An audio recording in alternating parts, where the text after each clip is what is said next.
Mazina ganje ninye Tunjiro Ronald. I come from Rugonji village.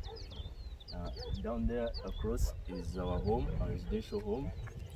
So what happened on Saturday is that Mzee, Honorable Rukutana'S sent me to Nyanga to pick Canon Rubambula and bring him home for prayers, to lead us in the prayers at home.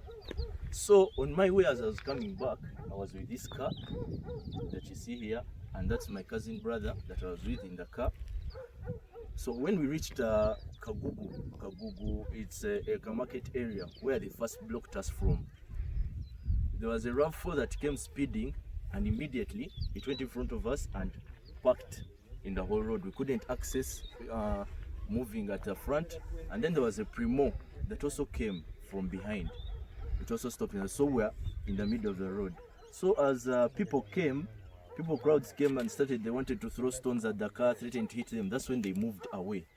So as they moved away, they were heading us. They were moving slowly, they weren't rushing, so we're behind them at their tail. So when we reached here, exactly where we are, as you're seeing, this is where the RAV-4 stopped in the middle of the road. Then the Primo remained behind. So me, I was in the middle, I was sandwiched in the middle. So that's when I got out of the car. I asked these people who were ahead of me in the RAV-4. They had these jackets that have a hood, and there's a way you can pull it, and so I couldn't identify their eyes. So when I reached by the windscreen, you see the whole car was all tinted.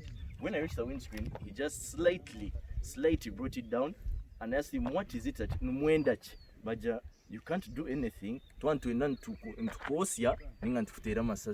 So as I removed my phone to call my father, that's when I said, he can't do anything.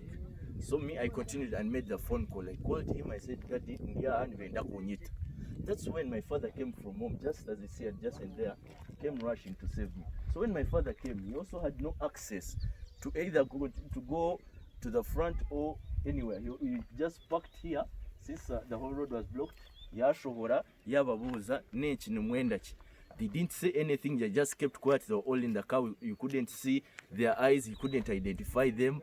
So as he was there, one of them tried to bend in the car. So my father was frightened. He was afraid that they had a weapon.